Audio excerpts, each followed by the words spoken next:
这是点了，各位观众朋友，大家好，欢迎您收看藏人行政中央电视台本周西藏华语新闻节目，我是主持人卓玛。本期的主要新闻有：达赖喇嘛尊者与墨西哥著名导演谈快乐、幽默、慈悲。达赖喇嘛尊者透过视频追思台湾已故前总统李登辉。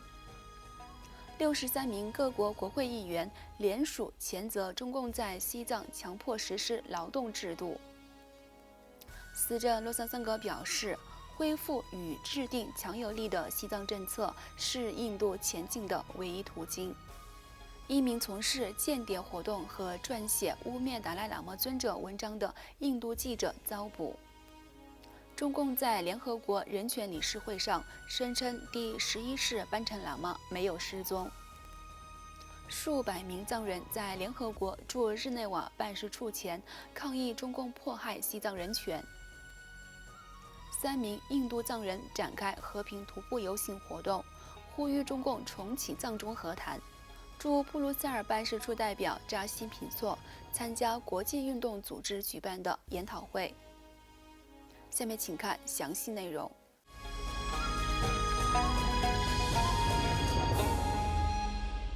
西藏精神领袖达赖喇嘛尊者于本周二9月22号在印度北部达兰萨拉的勤宫，透过网络视讯，与墨西哥知名导演及演员亨尼奥·德伯茨先生就快乐、幽默、慈悲为主题进行了对谈。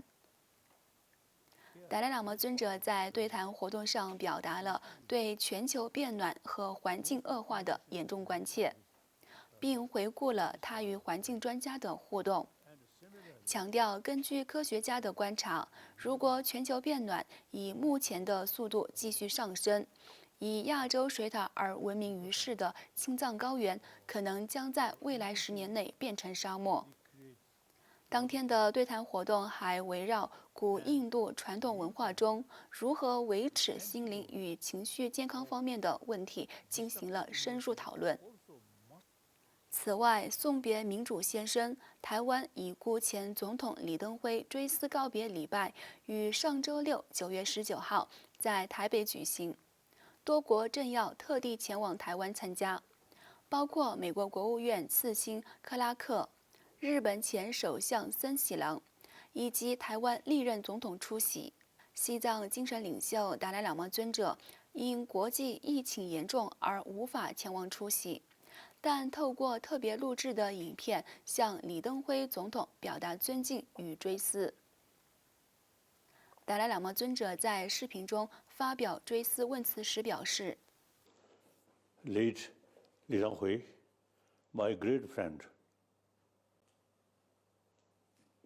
he really committed about democracy. Then me personally,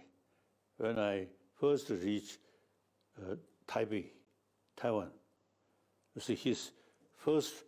way of greeting like that, and then I also see respond like that. Since then, we become very close friend. So I admire, you see, his commitment about democracy and freedom and preservation of Chinese culture in Taiwan. So now, as his close friend, I always remember him, and as a Buddhist, I always pray. Firstly, I deeply appreciate his effort. Now he is no longer here, but we Buddhists believe life after life. So most probably, he may reborn in Taiwan. So my prayer, his reincarnation, whether we recognize or not, his rebirth will carry, you see, his spirit continuously. So thank you. 另外，位于美国华盛顿的智库詹姆斯敦基金会于本周二9月22号登出一份由德国维吾尔与西藏问题专家阿德里安·岑次撰写的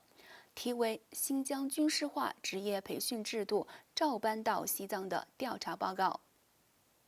报告以中共官方的政策文件及媒体报道等信息为根据，详细披露了中共在西藏强迫实施劳动制度、严重迫害藏人基本人权的状况。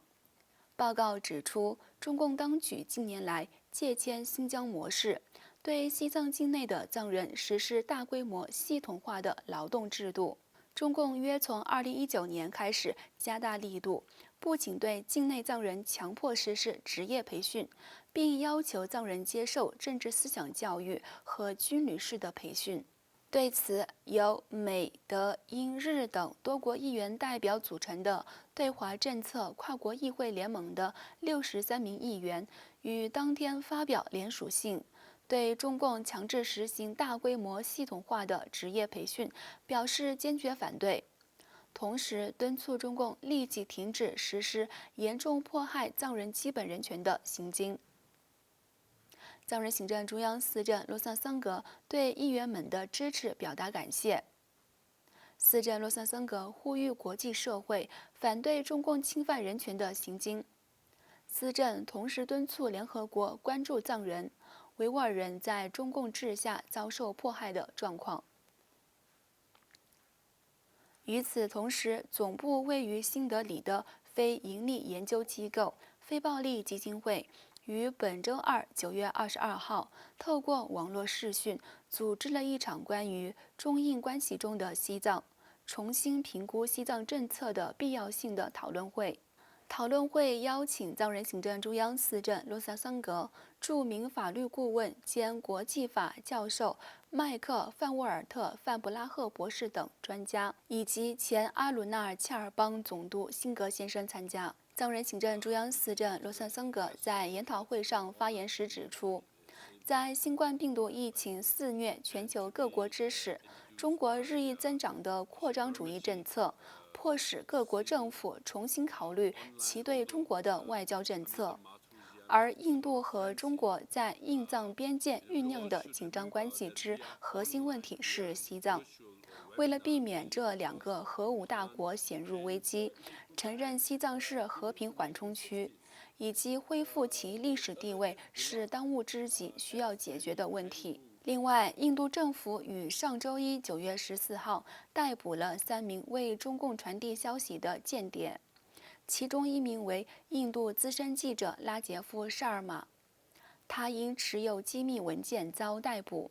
警方指出，他们将印度军方于边境部署的机密提供给中共情报单位。据了解，沙尔玛常年在印度媒体上撰写一系列针对西藏精神领袖达赖喇嘛尊者和藏人行政中央的虚假及误导性文章，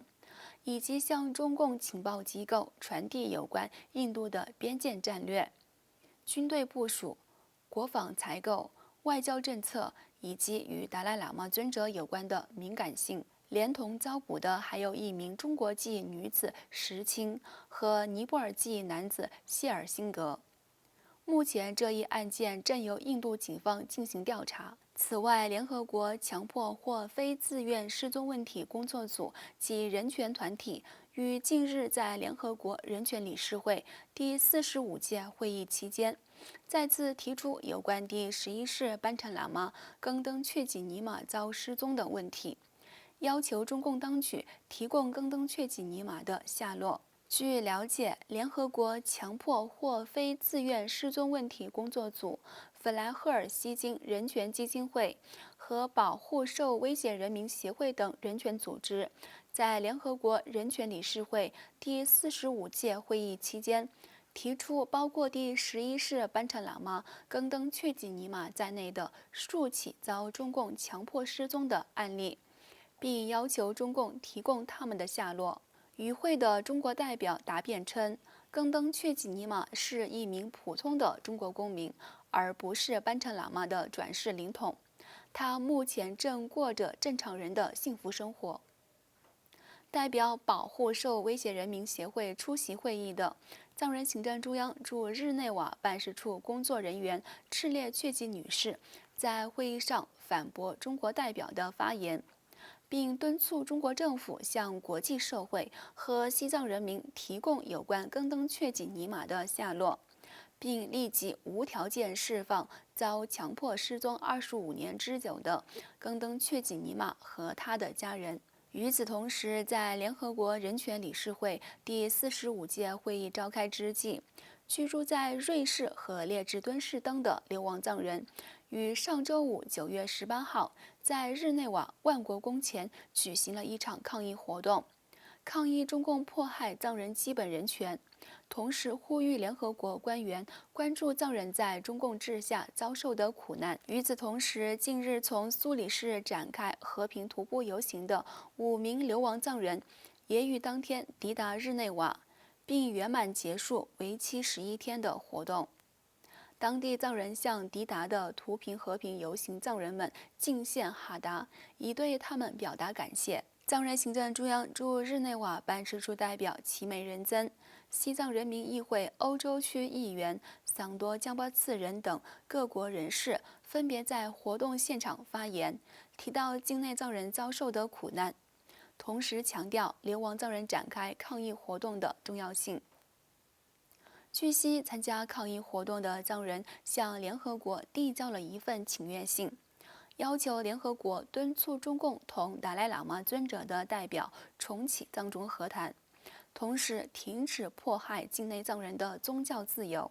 以及允许国际观察团自由进入西藏了解实情。另外，居住在印度的流亡藏人次仁敦珠、次仁汪堆以及琼达3人，为了推动西藏议题，从本周三9月23号开始，在印度喜马偕尔邦库卢县下辖的马纳利镇展开和平徒步游行活动。